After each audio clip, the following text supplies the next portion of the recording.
how can I tell myself it'll be a good risk to take, right? So very small scale of business, but I feel like my next step is a big one for me in need to bring on new hires, but with new hires will be new equipment to get that work done, new work premises. Seems like a lot that needs to happen at once. So how much should I think about doing it? And when should I pull the pin and just do it?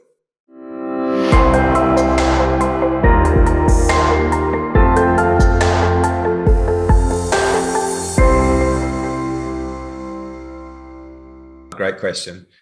The thing that immediately came up for me is how much time have you spent investigating other options that achieve the same result? Yep. So the current focus is on using what we've got at the moment now to make the most money. Yeah. The gut feeling, and I think, based on what my income goals are, is that we'll be able to make improvements now, but we're still going to have to expand to meet the income goal.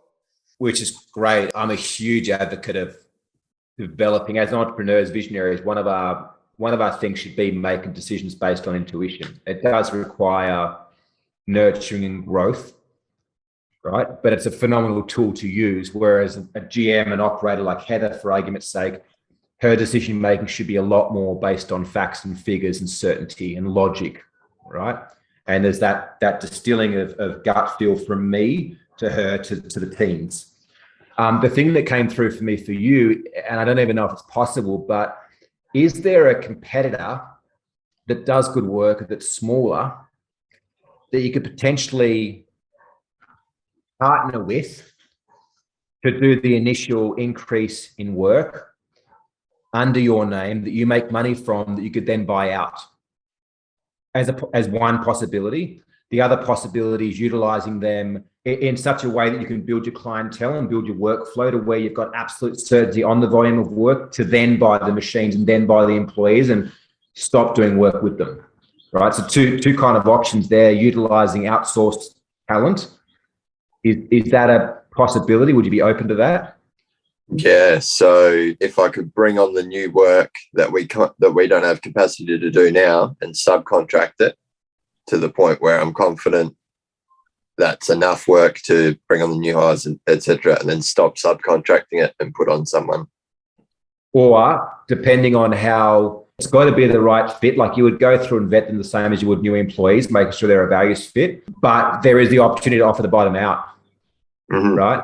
Like a perfect one would be to literally, I say manifest, but have the intention of finding somebody who does a great job, who's fairly small, doesn't have ambitions to grow, and maybe doesn't enjoy being a business owner, which is why they're keeping their business small and not growing and expanding, right? It's a surefire sign of eventual failure if the business is not growing and expanding, right? Just with inflation in the market.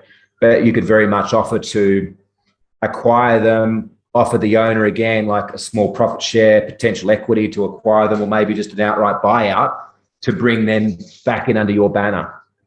But it's a lot less risky than you going and spending. Like what are you talking the investment for machines and people like in round figures?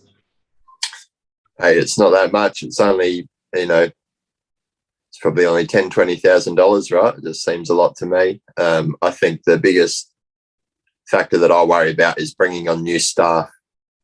And then sustaining it. Would you be open to that concept of contracting?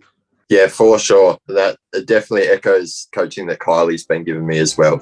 If this video has resonated with you and you'd like to take your trade and contract business to the next level, come and join our Facebook group. Click on the link below.